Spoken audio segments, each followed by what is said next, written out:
নমস্কাৰ বন্ধুসকল, স্বাগতম জনাইছোঁ মোৰ ইউটিউব চেনেল জেইউ টেকলৈ। আজি মই আলোচনা কৰিম এইটো ভিডিঅ'ৰ জৰিয়তে জিঅ' কিপেড মোবাইলৰ চিমটো এণ্ড্ৰইড মোবাইলত কেনেকৈ এক্টিভেট কৰিব লাগে এই বিষয়ে আলোচনা কৰিম। জিঅ' কিপেড মোবাইলৰ চিমটো আমি যদি এণ্ড্ৰইড মোবাইলত লগাই পিনে চলাওঁ তেনেহ'লে নেটৱৰ্কটো আহিব, কিন্তু আমি এণ্ড্ৰইড মোবাইলৰ যিকোনো ৰিচাৰ্জৰ প্লেন ইয়াত কাম নকৰে। গতিকে আমি কি কৰিব লাগিব, কেনেকৈ আমি ইয়াত নেট কল আদি চলাব পাৰিম। তো ভিডিঅ'টো শেষলৈকে চাওক, মই আলোচনা কৰিম সম্পূৰ্ণকৈ ষ্টেপ বাই ষ্টেপ। প্ৰথমতে আমি জিঅ'ৰ মেম্বাৰশ্বিপ ল'ব লাগিব, আৰু এই মেম্বাৰশ্বিপ ল'বলৈ হ'লে আমাক 99 ৰুপিজ পে' কৰিব লাগিব।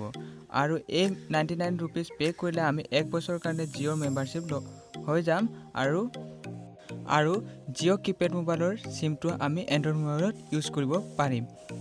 এই 99 ৰুপিজ এক্সট্ৰাকৈ পে' কৰিলে নহ'ব।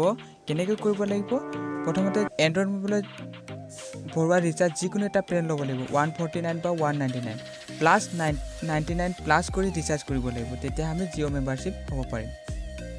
অৰ্থাৎ আমি 199 প্লাছ 99 কিমান পে' কৰিব লাগিব, 298 পে' কৰিলে আমি জিঅ' মেম্বাৰশ্বিপ হৈ যাম, আৰু আমাৰ এমাহৰ ৰিচাৰ্জ ভৰিব 28 দিনৰ। তেতিয়াহে জিঅ' কিপেড মোবাইলৰ চিমটো আমি এণ্ড্ৰইড মোবাইলত লগাই চলাব পাৰিম। যদি ভিডিঅ'টো কিবা বুজি নোপোৱা থাকিলে কমেণ্ট কৰি কমেণ্ট বক্সত জনাব, আৰু ভিডিঅ'টো যদি ভাল লাগিলে লাইক আৰু শ্বেয়াৰ কৰি জনাব, আৰু মোৰ চেনেলটো ছাবস্ক্ৰাইব কৰি দিব।